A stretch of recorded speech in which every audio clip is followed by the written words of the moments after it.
How do you navigate being bold with your bedroom decor, yet not make it so crazy that you can't sleep? In today's episode, I'm going to teach you how to design your master bedroom so you have the balance of interest and relaxation.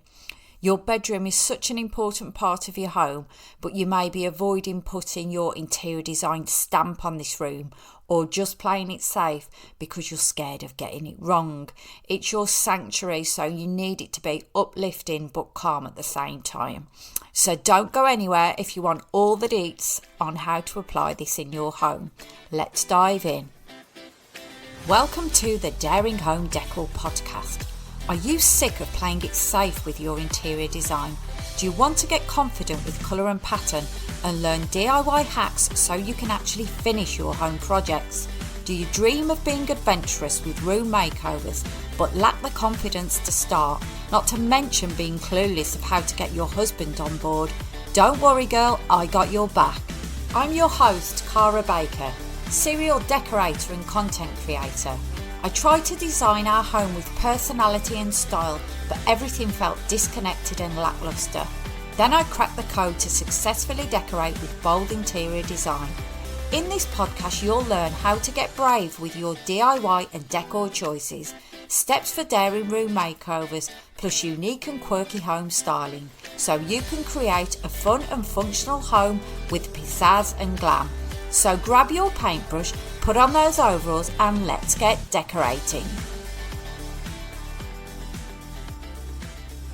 Before we start this episode, the thing I hear most from my audience is that they struggle with how to add colour to their decor. I want you to know that everything changed for me when I created a colour palette for my home. It was a game changer, and it's also a great place to start your bold interior journey, because I know that that's also scary too. That's another thing that my listeners struggle with. So if you want a virtual handhold to create your very own downloadable colour palette, I can help, and it's totally free. Many of my listeners have snagged this guide to kickstart their daring decor, and so can you. You can get this at bit.ly/home colour palette. That's bit.ly/home colour palette, and it's colour with a U. Or you can go to the link in the show notes. Okay, let's dive into the secret to design and decorate your master bedroom and create a calm but compelling space. I remember decorating our bedroom in our old house. I based it around a dormer duvet cover I saw, and if I'm honest, I was going for the name over the style. It had a Moroccan vibe with bold reds, oranges and yellows, and I also had matching curtains and painted red colour blocks onto the wall, taking inspiration from the duvet cover. And I was in no way thinking about it being a space where we needed to relax and recuperate. I then ended up decorating our bedroom when we moved with beige wardrobes and bedding. This was so dull and uninviting. It was just such a boring room to be in. So there was just no balance in either of the rooms. My bedroom decor after my latest makeover is now just right, and I feel like Goldilocks. I know I'm bold with my decor, but I purposely did this, and my master bedroom is one room in the house that I reined in the boldness because, let's face it, it's a place of rest. But at the same time, I still wanted to make it fun and interesting.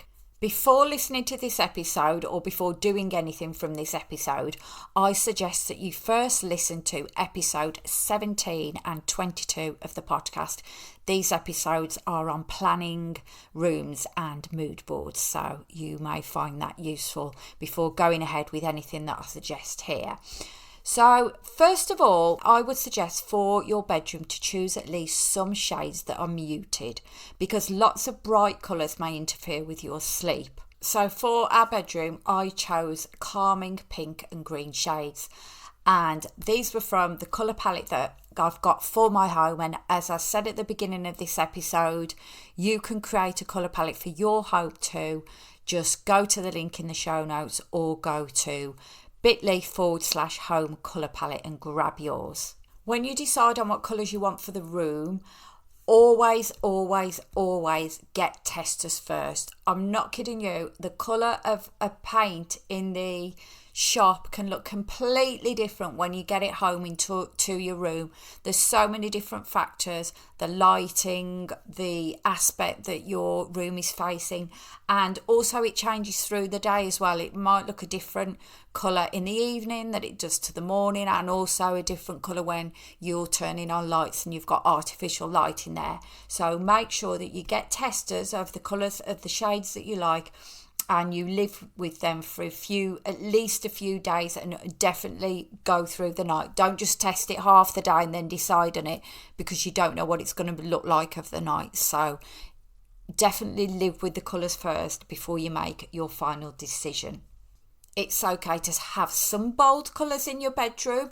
You may want to just have one bold colour and the rest muted, or you may want to have a lot of muted colours but some bold accents. That's fine, but try to get a balance. I mean, if you want to go all out and bold and you think you're going to sleep okay, then, go for it. I'm not saying you can't, but in my opinion, you need to create some kind of relaxation in your bedroom. So definitely think a lot about your colour palette before you start doing anything.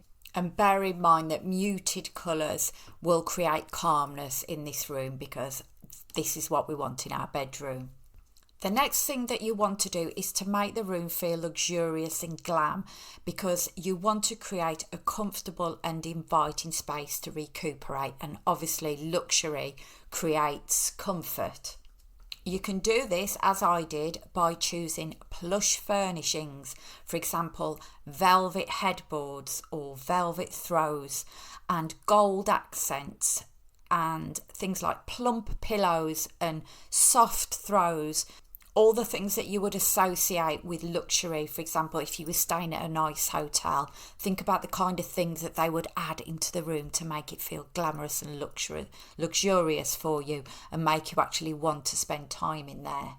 To make sure that we're still being adventurous with our decor, we want to remember to still make the room fun. So this is the next thing that you need to do. I did this by choosing a tropical mural for our wardrobe, and every morning when I wake up I look at this gorgeous mural, and it just makes me feel so good to be spending time in the room. And we were originally going to put the mural behind the bed, but I actually started to think, when I'm in bed, I'm never going to see that mural. So why don't we put it right in front of our face or our eyes when we wake up, so it's there for us to see? Because it might look nice in pictures or for people to see on Instagram, but I want to actually be seeing it too. So take these kind of things into consideration and think about your view of the room when you're actually in bed.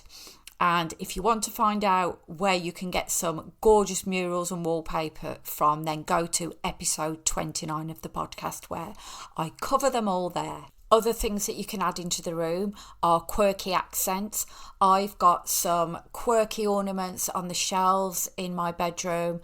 I've got an ostrich ornament that I've put on the floor by the window, and it's really fun and quirky because it's got no head. You just see the neck coming from the carpet, so it looks like it's got his head buried in something, maybe digging for food, and maybe it looks like his head is in the next room below. So things like that, things that are interesting to look round at. And I've also got a leopard print cushion in there, so animal print is a great thing to add interest to the room without overwhelming it with boldness. If you want to see all the accessories that I've got in my bedroom, you can go and have a look. I've done a blog post of my bedroom makeover, and I will put a link to that in the show notes. That is over on my website, which is either caradice.co.uk, or I've got also daringhomedecor.co.uk. Both of those will take you there. Another important thing to think about in your bedroom is the layout. So, for example, don't cram your bed into the corner of the room. Put it along the longest wall, ideally where you can see the window, and have things like bedsides for your convenience, so you've got somewhere to put your glass of water or your book or your phone when you go to sleep. Storage in the bedroom is also another important thing. So think about things like your wardrobes or closets, and if you haven't got room for them, hanging rails for your clothes and drawers for things like your underwear and your accessories. The last thing you want is for a pile of clothes to be thrown on a chair or even on the floor. We don't want floor robes in our rooms, do we? And also it makes it look disorganised. It's so important that this room is relaxing for you. One of my favourite sayings is a tidy house is a tidy mind. It's just so true. Think about how you feel when you've done all your housework and tidied everything up. How great it makes you feel compared to when everything's all over the place and a mess and you just can't think straight. So lastly, I won't miss this out because it is very important in your room, is the electrics. Things like make sure that you've got sockets where you need lamps or USB ports where you need to put your phone into, so make it convenient for you to spend time in the room. And also with regards to lighting, we never put the big light on in the bedroom. Well, I do sometimes if I'm looking for something, but think about having a soft lamp or a dimmer switch so that you can create calm lighting in the room. So to recap, you can decorate your bedroom to make it a haven, but not so boring that you never want to spend time in there. First thing to do is to choose at least some calming shades in your colour palette for the room to promote the calmness you want to experience. Then infuse luxury by choosing plush furnishings. Put my teeth in. Then make it fun. Include something interesting to look at to make it your own. Think about layout and storage so the room flows well and is organised. And lastly, consider where you need socket USBs, and don't forget the very important soft lighting. Before we end this episode, I am going to answer Nadine Martin's question that she's asked on the Daring Home Decor Facebook group. And she said, we are taking down these wall units. She's put a picture of the wall units on the Facebook group. They're basically like 3 white cupboards, quite long, and they're quite high up on the wall. And she said, we're replacing them with a scaffold board shelf. My question is, would you go the full length of the wall, or is there a guideline for a shelf to wall space ratio? Well, first of all, Nadine, I don't really go by many rules when it comes to my home decor, and I don't personally think there's any rules. You could go the full length of the wall, or you could have a tiny shelf, but that probably wouldn't look balanced. So in my opinion, I would say put your scaffold board shelf roughly the same width as the units that you've got there at the moment. The units that are there currently, just to explain to everybody listening, the space either side of them on the wall is probably about a quarter of the unit, so a quarter one side and a quarter the other. So I would do more or less the same thing, and I think that would have a really balanced look. So I hope this answers your question, and if you've got a question that you want to ask me regarding Daring Decor, then go and join my Facebook group, and I put a regular post in there where you can pop in your question, and I'm planning to answer them in future episodes of the podcast. Don't forget, if you need help with the colour palette for your bedroom before you start planning and decorating it, you can get my free guide at bit.ly, that's bit.ly/home colour palette, and that's the UK spelling of colour, COLOUR.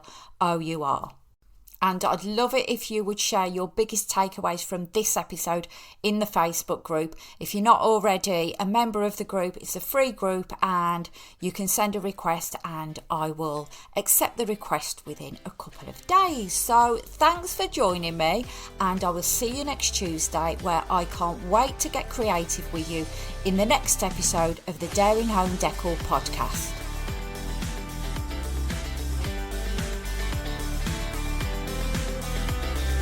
One last thing before you grab that paintbrush. If you've been inspired by the show today, I'd be triple grateful if you'd follow me and leave a written review on Apple Podcasts. This will let me know if I've helped you in any way. And if you fancy a look around my home or to join the Daring Decor community, You'll find all my resources in the show notes. I'll see you next week and happy decorating.